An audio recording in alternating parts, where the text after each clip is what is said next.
دیکھیے ڈاکٹر صاحب، یہ سب بکواس ہے۔ بہرحال اس ہمدردی کا شکریہ۔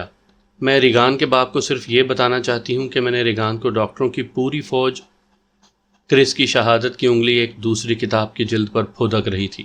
ان کتابوں میں کوئی انجیل، کوئی نیا عہد نامہ نہیں تھا، اور ٹھہرو، اس کی انگلی سب سے نچلے خانے کی کتابوں میں ایک کتاب پر ٹھہر گئی۔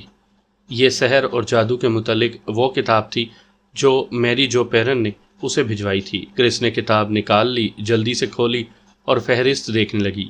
ہاں، یہ ایک باب کے عنوان پر اس کی نگاہیں ٹھہر گئیں۔ باب کا عنوان نبض کی طرح دھڑک رہا تھا: بھوت پریت کے حلول کرنے کی حالتیں اور اقسام۔ ہو سکتا ہے، شاید ہو سکتا ہے۔ کرس نے کتاب اور اپنی آنکھیں بند کر لیں۔ اس نے آنکھیں کھولیں اور آہستہ آہستہ چلتی ہوئی باورچی خانے میں پہنچی۔ شارون ٹائپ کر رہی تھی۔ کرس نے کتاب اس کی آنکھوں کے سامنے کر دی۔ یہ کتاب پڑھی تم نے شارون؟ شارون ٹائپ کرتی رہی۔ اس نے نظریں نہ اٹھائیں۔ کون سی کتاب؟ اس نے پوچھا۔ یہ جو سحر اور جادو کے متعلق ہے۔ نہیں، اسے مطالعہ گاہ میں تم رکھائی تھی؟ نہیں، میں نے تو اسے چھوا تک نہیں۔ ولی کہاں ہے؟ بازار گئی ہے۔ کرس نے سر ہلایا، کچھ سوچا۔ اوپر ریگان کے کمرے میں پہنچی۔ اس نے کتاب کارل کو دکھائی۔ یہ کتاب تم رکھائے تھے مطالعہ گاہ کی الماری میں؟ نہیں مادام، شاید ولی نے رکھی ہو، وہ بڑبڑائی۔ وہ کتاب کی طرف دیکھ رہی تھی کہ آسات کی ہلکی ہلکی لہریں اس کے دماغ میں اٹھ رہی تھیں۔ کیا بیرنگر ہاسپٹل کے ڈاکٹروں کا کہنا سچ تھا؟ کیا ایسا ہو سکتا ہے؟ ریگان نے اپنی یہ حالت اس کتاب کے صفحات میں سے اخذ کی ہے؟ کیا اسے ریگان کے مرض کی علامتیں اس کتاب میں مل جائیں گی؟ کوئی خاص بات جو ریگان کر رہی ہے؟ کرس میز پر بیٹھ گئی، بھوت پریت کے حلول کی علامتوں کا باب کھولا اور پڑھنے لگی، اور پھر تلاش کرنے لگی۔ دور تاریخ سے انسان بھوت پریت کے وجود میں یقین رکھتا آیا ہے، اور اسی زمانے سے بھوت پریت اور شیاطین اس کے جسم میں حلول کرتے آئے ہیں۔ جن میں یہ عجیب و غریب وجود حلول کر جاتے ہیں، وہ سمجھتے بلکہ یقین کر لیتے ہیں کہ اس وجود نے ان کے جسم اور دل و دماغ کو اپنے قبضے میں کر لیا ہے، یا کسی مرے ہوئے کی روح ان پر حاوی ہو گئی ہے۔ تاریخ کا کوئی دور اور کرۂ ارض کا کوئی گوشہ ایسا نہیں جہاں انسان پر بھوت پریت، روح یا شیطان حاوی نہ ہوتا ہو۔ ہر دور میں اور ہر ملک، ہر شہر میں انسان کی یہ حالت دیکھی گئی ہے، اور ایسے انسانوں کو سمجھنے اور انہیں تندرست کرنے سے سائنس، علم نفسیات اور علم طب بھی عاجز رہا ہے۔ نہیں، یہ تو کوئی بات نہ ہوئی، کرس نے سوچا۔ ڈاکٹروں کی رائے کچھ اور تھی۔ اکثر لوگوں میں اکثر اوقات ایسی زبردست تبدیلی ہو جاتی ہے کہ ان کے عزیز و اقربا حتمی طور پر محسوس کرتے ہیں کہ ان کا سابقہ کسی دوسری شخصیت سے پڑا ہے، اس شخص کی جو کسی غیر ارضی وجود کے قبضے میں ہو۔ نہ صرف آواز، طور طریقے، چہرے کے نقوش اور فطرت تبدیل ہو جاتی ہے، بلکہ خود وہ آدمی اپنے آپ کو اپنے اصل وجود سے الگ ایک دوسرا اور مختلف وجود سمجھنے لگتا ہے، اور اس دوسرے وجود کا ایک نام بھی ہوتا ہے، چاہے کسی گزرے ہوئے انسان کا یا پھر کسی بھوت یا پریت کا، اور اس کی ایک الگ تاریخ، الگ زندگی ہوتی ہے۔ علامتیں علامتیں علامتیں کہاں ہیں؟ کرس جھنجھلا رہی تھی۔ مالے آرشی پلا گھر میں، جہاں کسی پر آسیب آنے کے واقعات آج بھی روز کا معمول بن گئے ہیں۔ کسی مرے ہوئے کی قابض روح اس شخص کی جس پر وہ قابض ہو، آواز اور لہجہ اور اشارے اور عادات و اطوار تک تبدیل کر دیتی ہے، یہاں تک کہ اس شخص کے رشتہ دار مرے ہوئے کو اس زندہ آدمی میں دیکھ کر رو پڑتے ہیں۔ البتہ اگر آسیب نے کسی پر قبضہ کیا ہو تو وہ مقبوضہ ہستی یا ایک ایسی زبان بولتی ہے جس سے یہ ہستی کبھی واقف ہی نہیں تھی۔ کہتے ہیں کہ یہ سمجھ میں نہ آنے والی زبان خود وہ آسیب بولتا ہے جو اس ہستی میں حلول کر گیا ہو۔ ہاں، یہ کوئی بات ہوئی۔ ریگان بھی تو کسی اور زبان میں بکواس کرتی ہے۔ کرس آگے بڑھنے لگی۔ آسیب زدہ ہستی انجانے میں دوسری حرکتیں کرتی ہے اور کر سکتی ہے، مثلاً ہاتھ تک لگائے بغیر، جسمانی قوت استعمال کیے بغیر وزنی چیزوں کو ان کی جگہ سے کھسکا دینا۔ اٹاری میں وہ کھٹ کھٹ کی آوازیں، ریگان کے بستر کی تھر تھراہی، کسی روح کو حلول کرنے میں دوسری ہستی سے ناقابل یقین باتوں کا ظہور ہوتا ہے۔ مثلاً اوستارش نے ایک راہب کا واقعہ لکھا ہے جس کے جسم میں روح حلول کر گئی تو وہ ایک زبردست اور عظیم رقاص بن گیا، حالانکہ پہلے کبھی اس نے اپنی ساری عمر میں رقص کے نام ایک قدم تک نہ اٹھایا تھا۔ کرس نے آگے پڑھا۔ ایک اور واقعہ وائسیکا اجوبا کے نام سے مشہور ہے۔ وائسیکا کی ایک 10 سالہ لڑکی ایلیانوس ایک دم سے تبدیل ہو کر میری روف بن گئی۔ جس کا انتقال 12 برس پہلے ایک پاگل خانے میں ہوا تھا۔ کرس نے دروازے پر کی گھنٹی کی آواز نہ سنی، شارون کو ٹائپ رائٹر پر سے اٹھ کر دروازے کی طرف جاتے بھی نہ دیکھا اور نہ سنا۔ آسیب، بھوت، پریت یا شیطان کے قابض ہونے کی بنیاد ابتدائی عیسائی دور میں بتائی جاتی ہے، لیکن حقیقت یہ ہے کہ قابض ہونے اور آسیب وغیرہ کو نکالنے کے واقعات قبل از مسیح میں بھی ملتے ہیں۔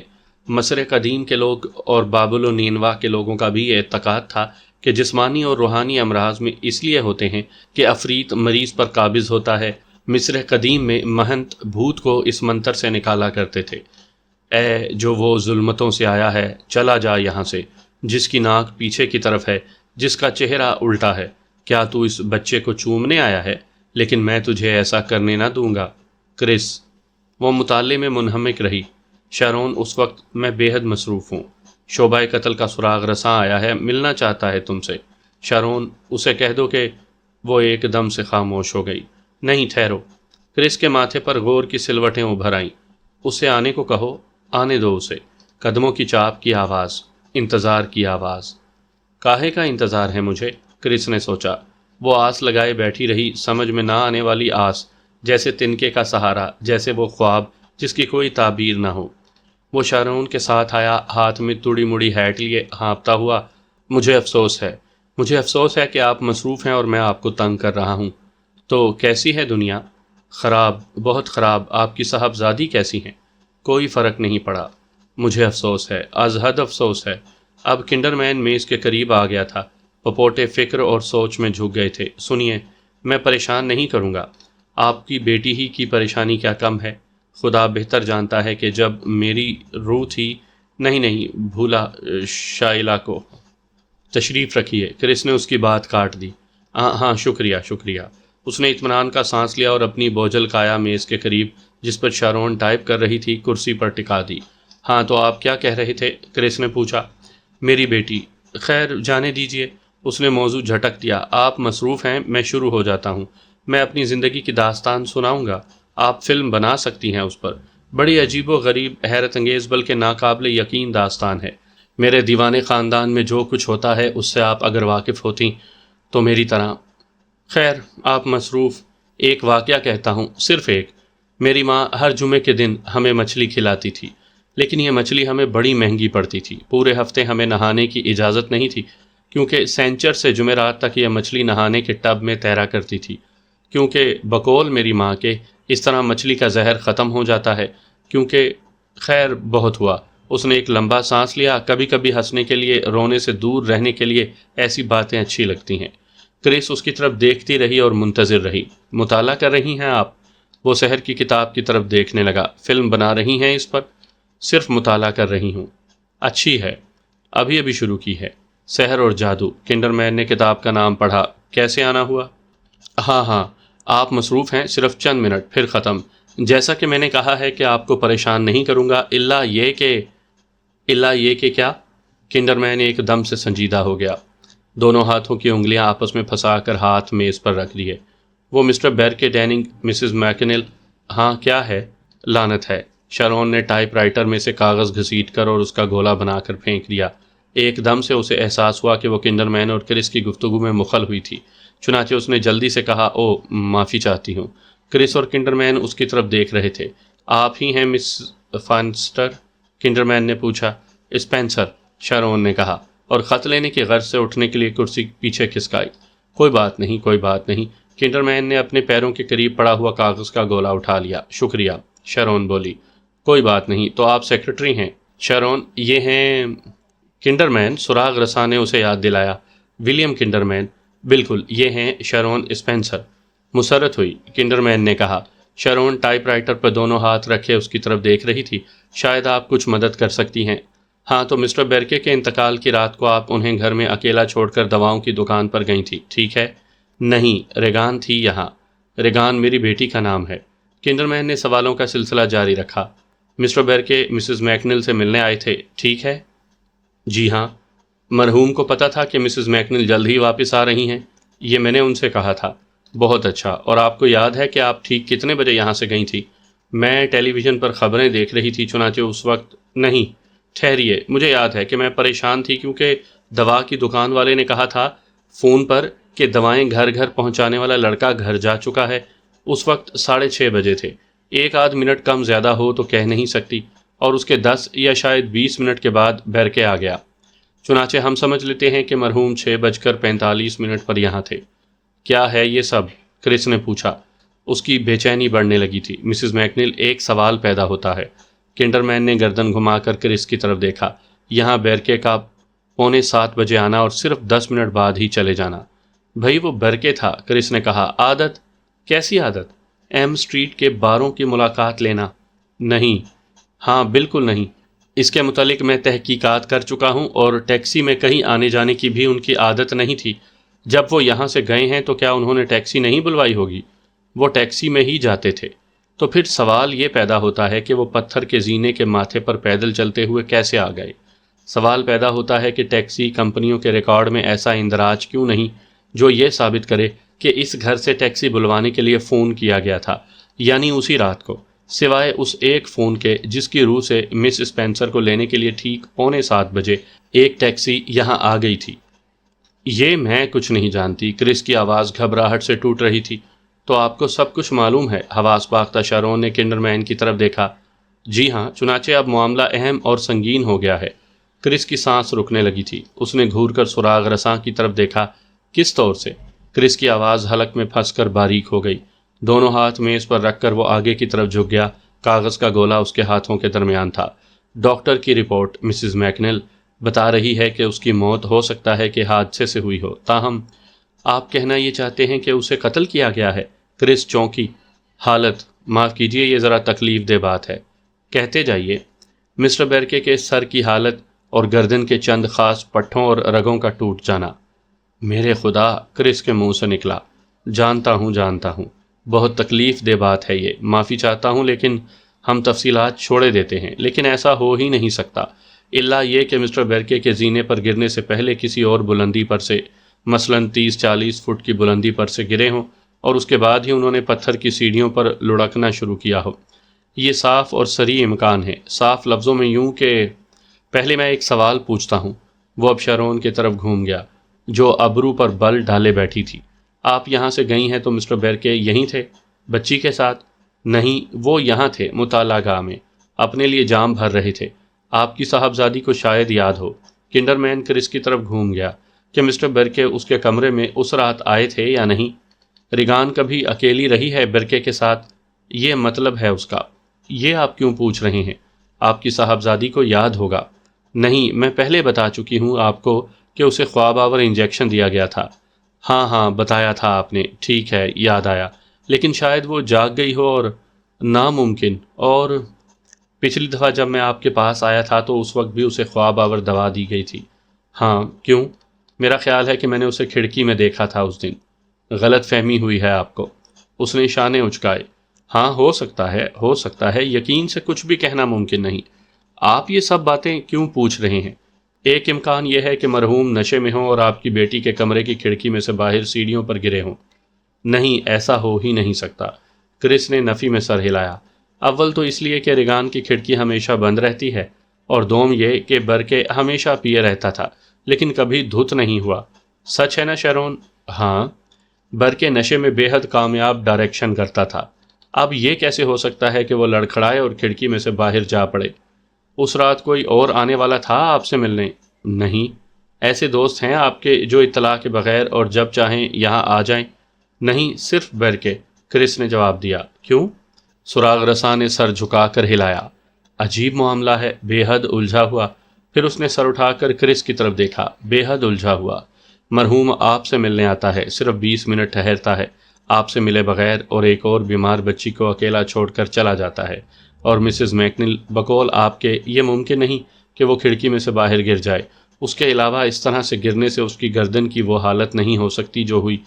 ہزاروں میں ایک واقعہ شاید ایسا ہو تو ہو۔ اس نے سحر کی کتاب کی طرف سر سے اشارہ کیا۔ اس کتاب میں آپ نے شیطانی رسم کے قتل کے متعلق پڑھا؟ کرس کی ریڑھ کی ہڈی میں ٹھنڈک کی لہر دوڑ گئی۔ اس نے نفی میں سر ہلایا۔ شاید اس کتاب میں نہ ہو، وہ بولا۔ بہرحال، معافی چاہتا ہوں، یہ میں اس لیے کہہ رہا ہوں کہ آپ اس معاملے کی اہمیت کو سمجھ کر اس پر سنجیدگی سے غور کریں۔ مسٹر بیرکے کی گردن پوری طرح سے گھما دی گئی تھی۔ اس کا چہرہ پشت کی طرف ہو گیا تھا۔ اور جس پر آسیب یا شیطان آیا ہو وہ اسی طرح جان لیتا ہے۔ یہ شیطانی رسم کا قتل ہے مسز میکنل۔ کرس کا رنگ فاق ہو گیا۔ کسی پاگل نے بیرکے ڈیننگ کی جان لی ہے۔ کنڈرمین نے کرس کی طرف غور سے دیکھتے ہوئے سلسلہ کلام جاری رکھا۔ پہلے یہ بات میں نے آپ کو اس خیال سے نہیں بتائی تھی کہ آپ کے دل کو دھکا لگے گا۔ اس کے علاوہ یہ ایک حادثہ بھی ہو سکتا ہے۔ اب آپ کے سامنے اپنی رائے ظاہر کر رہا ہوں۔ مجھے شک ہے کہ اسے ایک زبردست قوت کے آدمی نے مارا ہے۔ دوسری بات، اس کی کھوپڑی کی ہڈی فریکچر ہو گئی ہے، چنانچہ معلوم ہوا کہ پہلے اسے مارا گیا گردن مروڑ کر، اور پھر اسے آپ کی بیٹی کے کمرے کی کھڑکی میں سے باہر پھینک دیا گیا۔ لیکن یہاں کوئی اور نہیں تھا سوائے آپ کی بیٹی کے، تو پھر ایسا کیسے ہو سکتا ہے؟ صرف ایک امکان ہے، مسز اسپینسر کے جانے کے بعد اور آپ کے آنے سے پہلے یہاں کوئی آیا ہو۔ نہیں ہو سکتا ایسا، چنانچہ ایک بار پھر میں آپ سے پوچھتا ہوں، کون آیا ہوگا؟ میرے خدا، 1 منٹ، کرس نے تقریباً سرگوشی میں کہا۔ اس کے دل کو جو دھکا لگا تھا اس سے وہ اب تک سنبھل نہ سکی تھی۔ افسوس ہے، مجھے افسوس ہے، بڑی غمناک بات ہے، اور ہو سکتا ہے کہ میرا اندازہ غلط ہو، لیکن آپ سوچئے، یاد کیجئے، کون آیا ہوگا؟ کرس سر جھکائے سوچ رہی تھی۔ اس نے سر اٹھا کر کنڈرمین کی طرف دیکھا۔ نہیں، کوئی نہیں، وہ بولی۔ تو آپ بتا سکتی ہیں مسز اسپینسر؟ کنڈرمین شارون کی طرف گھوم گیا۔ آپ سے ملنے کوئی آتا ہے یہاں؟ نہیں، کوئی نہیں، شارون نے جواب دیا۔ اس کی آنکھیں پھٹ گئی تھیں۔ کرس شارون کی طرف گھوم گئی۔ گھڑ سوار جانتا ہے کہ تم کہاں کام کرتی ہو؟ اس نے پوچھا۔ گھڑ سوار؟ کنڈرمین نے بھویں اچکائیں۔ شارون کا بوائے فرینڈ، کرس نے بتایا۔ نہیں، وہ یہاں کبھی نہیں آیا، شارون نے کہا۔ اس کے علاوہ اس رات وہ بوسٹن میں تھا، کانفرنس وغیرہ تھی کچھ۔ سیلز مین ہے وہ؟ وکیل ہے۔ کنڈرمین کرس کی طرف گھوم گیا۔ آپ کے ملازم ان کے ملاقاتی آتے ہیں؟ کبھی نہیں۔ کنڈرمین پھر کرس کی طرف گھوم گیا۔ آپ کے ملازم ان کے ملاقاتی آتے ہیں؟ نہیں، کبھی نہیں۔ اس دن آپ کا کوئی پیکٹ، کوئی پارسل آنے والا تھا؟ نہیں، کوئی نہیں۔ کیوں؟ مسٹر بیرکے، خدا معاف کرے، مرے ہوئے کو برا نہیں کہنا چاہیے، لیکن جیسا کہ آپ نے کہا کہ جب وہ پیے ہوئے ہوتے تھے تو گالیاں بکتے اور ہر ایک سے جھگڑ پڑتے تھے، چنانچہ ہو سکتا ہے کہ اس دن کوئی دکان وغیرہ کا کارندہ پارسل وغیرہ لے کر آیا ہو اور مسٹر بیرکے اس سے جھگڑ پڑے ہوں۔ چنانچہ اسی لیے میں آپ سے پوچھ رہا ہوں کہ اس دن کوئی کچھ لے کر آنے والا تھا، مثلاً لانڈری کا آدمی یا کوئی اور؟ یہ تو میں نہیں جانتی، ان سب باتوں کا دھیان کارل رکھتا ہے۔ اچھا، بلاؤں اسے؟ آپ پوچھنا چاہتے ہیں اس سے؟ کنڈرمین نے ایک لمبا سانس لیا اور میز سے دور ہٹ کر بیٹھ گیا اور اپنے کوٹ کی جیبوں میں ہاتھ ڈال دیے۔ اس نے عجیب سنجیدہ نظروں سے سحر کی کتاب کی طرف دیکھا۔ خیر، جانے دیجیے، اس کا امکان بہت کم ہے، آپ کی بیٹی بہت بیمار ہے اور… خیر، جانے دیجیے۔ اس نے ہاتھ ہلایا اور کرسی پر سے اٹھا۔ آپ سے مل کر خوشی ہوئی مسز اسپینسر۔ مجھے بھی، شارون نے سر ہلایا۔ عجیب، کنڈرمین نے سر ہلا کر کہا۔ حیرت انگیز، وہ کسی اندرونی خیال کی طرف متوجہ تھا، اور جب کرس کرسی پر سے اٹھی تو اس نے اس کی طرف دیکھا۔ بہرحال مجھے افسوس ہے، میں نے خواہ مخواہ آپ کو زحمت دی، معافی چاہتا ہوں۔ آئیے میں آپ کو دروازے تک پہنچا دوں، کرس نے کہا۔ وہ کچھ سوچ رہی تھی۔ آپ زحمت نہ فرمائیں۔ کوئی زحمت نہیں۔ شکریہ۔ وہ باورچی خانے سے باہر آ گئے۔ امکان تو نہیں لگتا، لیکن اگر آپ ہو سکے تو اپنی بیٹی سے پوچھ لیجئے کہ اس رات اگر اس نے مسٹر بیرکے کو اپنے کمرے میں دیکھا ہو۔ شاید۔ کرس سینے پر ہاتھ باندھے چل رہی تھی۔ مسٹر کنڈرمین، مسٹر بیرکے کو میری بیٹی کے کمرے میں جانے کی ضرورت ہی نہیں تھی۔ جانتا ہوں اور مانتا بھی ہوں، پھر بھی پوچھ لینے میں کیا حرج ہے؟ اچھی بات ہے، اس کی طبیعت جب ٹھیک ہوگی تو پوچھ لوں گی۔ شکریہ۔ اسی اثنا میں وہ دروازے پر پہنچ چکے تھے۔ کنڈرمین کچھ مروب سا نظر آ رہا تھا۔ بات یہ ہے، مجھے کچھ کہنا تو نہیں چاہیے، لیکن… کرس چونکی۔ اب کوئی نیا شگوفہ چھوڑنے والا تھا یہ۔ اس کے خون میں گھنٹیاں سی بجنے لگیں۔ کیا؟ اس نے سانس روک کر پوچھا۔ میری لڑکی کے لیے آپ کا آٹوگراف، کنڈرمین نے ہچکچا کر کہا، اور کرس ہنس پڑی، اپنے آپ پر، اپنے خوف پر اور انسانی حالت اور کمزوری پر۔ ہاں، لائیے، پینسل کہاں ہے؟ یہ لیجئے۔ اس نے جیب سے پینسل کا ٹکڑا نکالا جس کا ایک سرا چبایا ہوا تھا۔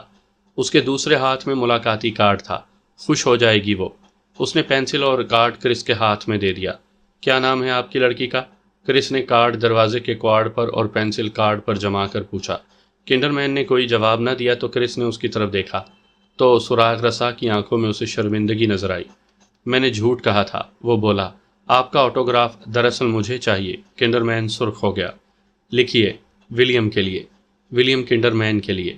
کرس نے پیار سے اس کی طرف دیکھا، پھر کارڈ کے دوسری طرف نام کے ہیجے دیکھے اور لکھا، ولیم کنڈرمین، تم بہت پیارے ہو، اور نیچے اپنے دستخط کر کے کارڈ اسے دے دیا۔ کنڈرمین نے پڑھے بغیر کارڈ جیب میں رکھ لیا۔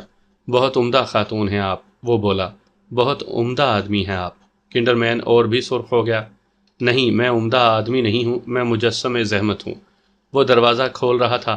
آج میں نے یہاں جو کچھ کہا ہے آپ اس کا کوئی خیال نہ کریں، گھبرا دینے والی باتیں کہی ہیں میں نے، انہیں بھول جائیے اور اپنی بیٹی کی طرف دھیان دیجیے۔ کرس نے سر ہلایا۔ کنڈرمین نے دروازے سے باہر نکل کر ہیٹ سر پر رکھ لی۔ آپ اس سے پوچھیں گی نا؟ کنڈرمین نے اسے یاد دلایا۔ ضرور، وعدہ کرتی ہوں۔ اچھا تو خدا حافظ اور خیال رکھیے۔ کرس نے سر ہلایا اور کہا، آپ بھی خیال رکھیے۔ کرس نے دروازہ بند کر دیا، لیکن فوراً ہی اس پر دستک دی گئی تو اس نے پھر دروازہ کھولا۔ میں واقعی زحمت ہوں، کنڈرمین نے کہا، وہ میں اپنی پینسل بھول گیا ہوں۔ کرس نے اپنے ہاتھ میں پینسل کا ٹکڑا دیکھا، مسکرائی اور ٹکڑا کنڈرمین کو دے دیا۔ ایک بات اور، اس نے بظاہر خجل ہو کر کہا، میں جانتا ہوں یہ سب بکواس ہے، میں احمق ہوں، لیکن پھر بھی اس خیال سے مجھے نیند نہیں آئے گی کہ کیا پتہ کوئی پاگل گھس آیا ہو یہاں، یا کوئی دکان کا کارندہ کوئی چیز پہنچانے آیا ہو۔ چنانچہ آپ کے خیال میں کیا بکواس ہے؟ حماقت! پھر بھی آپ اجازت دیں تو میں آپ کے ملازم کارل سے ایک دو باتیں پوچھ کر اپنا اطمینان کر لوں۔ ضرور، آ جائیے اندر، کرس نے تھکے ہوئے انداز میں کہا۔ نہیں، آپ مصروف ہیں، بہت پریشان کر چکا آپ کو، اس سے میں یہیں گفتگو کروں گا، یہاں ٹھیک ہے۔ وہ جنگلے سے ٹیک لگا کر کھڑا ہو گیا تھا۔ جیسے آپ کی مرضی، کرس مسکرائی۔ وہ ریگان کے پاس ہے، میں اسے یہاں بھیجے دیتی ہوں۔ شکریہ۔ کرس نے جلدی سے دروازہ بند کر دیا۔ 1 منٹ کے بعد کارل نے دروازہ کھولا۔ وہ باہر آیا، دروازے کے لٹو پر ہاتھ رکھ کر اور دروازہ تھوڑا سا کھلا رکھ کر اور تن کر کھڑا رہا، لمبا تڑنگا، لہیم شہیم۔ کہیے، اس نے کرخت آواز میں کہا۔ تمہیں خاموش رہنے کا حق ہے۔ کنڈرمین نے اس کا استقبال کیا اور اسے اپنی نظروں سے ٹانک دیا۔ اگر آپ نے یہ حق چھوڑ دیا اور بولنا شروع کیا تو میں تمہیں خبردار کیے دیتا ہوں کہ تم جو کچھ بھی کہو گے اس کا ایک ایک لفظ عدالت میں تمہارے خلاف استعمال کیا جائے گا۔ وکیل سے بات کرنے کا اور جب تم سے سوالات پوچھے جائیں تو وکیل کو حاضر رہنے کا حق ہے۔ اگر تم چاہتے ہو کہ ایسا ہو، لیکن کوئی وکیل کرنے کی استطاعت تم میں نہیں ہے، تو ایک وکیل بلا فیس تمہارے لیے مہیا کر دیا جائے گا۔ میں نے جو حقوق بتائے ہیں انہیں تم نے سمجھ لیا؟ سمجھ لیا۔ تو تم خاموش رہنے کا اپنا حق چھوڑنے کے لیے تیار ہو؟ ہاں۔ تم وکیل کرنے اور سوالات کے وقت اس کے موجود رہنے کا حق چھوڑ رہے ہو؟ ہاں۔ پچھلی دفعہ تم نے یہ بیان دیا تھا کہ اپریل کی 28 تاریخ کو، یعنی مسٹر بیڈکے کے انتقال کی رات کو تم کریسٹ میں فلم دیکھ رہے تھے۔ ہاں۔ سنیما ہال میں تم کتنے بجے داخل ہوئے تھے؟ یاد نہیں۔ پچھلی دفعہ تم نے اپنے بیان میں کہا تھا کہ تم 6 بجے کا شو دیکھنے گئے تھے۔ اب یاد آیا تمہیں؟ ہاں، 6 بجے کا شو، اب یاد آیا۔ اور تم نے فلم شروع سے دیکھی؟ ہاں۔ اور فلم ختم ہونے کے بعد تم وہاں سے نکلے؟ بالکل۔ اس سے پہلے نہیں؟ نہیں۔ اور سینما گھر سے باہر آ کر تم سینما گھر کے سامنے ڈی سی ٹرانزٹ بس میں سوار ہوئے اور ٹھیک 9:20 پر ایم اسٹریٹ کے بس اسٹاپ پر اترے؟ ہاں۔ اور پیدل چل کر گھر آئے؟ ہاں، پیدل چل کر گھر آیا۔ اور ٹھیک 9:30 بجے اس گھر میں پہنچ گئے؟ ہاں، ٹھیک 9:30 بجے، کارل نے جواب دیا۔ یقین سے کہتے ہو؟ یقین سے، میں نے اپنی گھڑی میں وقت دیکھا تھا۔ اور تم نے پوری فلم آخر تک دیکھی؟ ہاں، یہ میں کہہ چکا ہوں۔ تمہیں یاد ہے کہ فلم کے آخری 5 منٹوں میں ایک شرابی تماش بین اور سینما گھر کے ڈور کیپر میں جھگڑا ہو گیا تھا؟ ہاں۔ اس جھگڑے کی وجہ بتا سکتے ہو؟ تماش بین نشے میں تھا اور دھاندلی مچا رہا تھا۔ چنانچہ کیا سلوک کیا گیا اس کے ساتھ؟ باہر نکال دیا گیا اسے۔ ایسی کوئی بات نہیں ہوئی۔ اچھا، تو تمہیں یہ یاد ہے کہ 6 بجے کے شو میں کہیں بیچ میں مشین میں کوئی خرابی ہو گئی تھی، جس کی وجہ سے فلم کا شو کوئی 15 منٹ تک بند رہا تھا؟ نہیں۔ تمہیں یاد ہے کہ آڈینس نے شور مچایا تھا؟ نہیں، ایسی کوئی بات نہیں ہوئی۔ یقین سے کہتے ہو؟ ہاں، ایسی کوئی بات ہوئی ہی نہیں۔ تفتیش سے پتہ چلا ہے کہ مسٹر کارل کو اس رات 6 بجے کا شو 8:45 پر نہیں بلکہ ٹھیک 8:55 پر ختم ہوا تھا، جس کا مطلب یہ ہوا کہ سینما گھر سے روانہ ہونے والی بس نے تمہیں ایم اسٹریٹ کے بس اسٹاپ پر 9:30 بجے نہیں بلکہ 9:45 بجے اتارا ہوگا، اور تم گھر میں 10 بجنے میں 5 منٹ باقی ہونے پر داخل ہوئے ہوگے، جیسا کہ مسز میکنل نے تصدیق کی ہے۔ اب تم اس معمے کو سلجھا سکتے ہو؟ ایک لمحے کے لیے بھی کارل نے گھبراہٹ کا اظہار نہ کیا۔ وہ جس انداز سے کھڑا تھا اسی طرح کھڑا رہا۔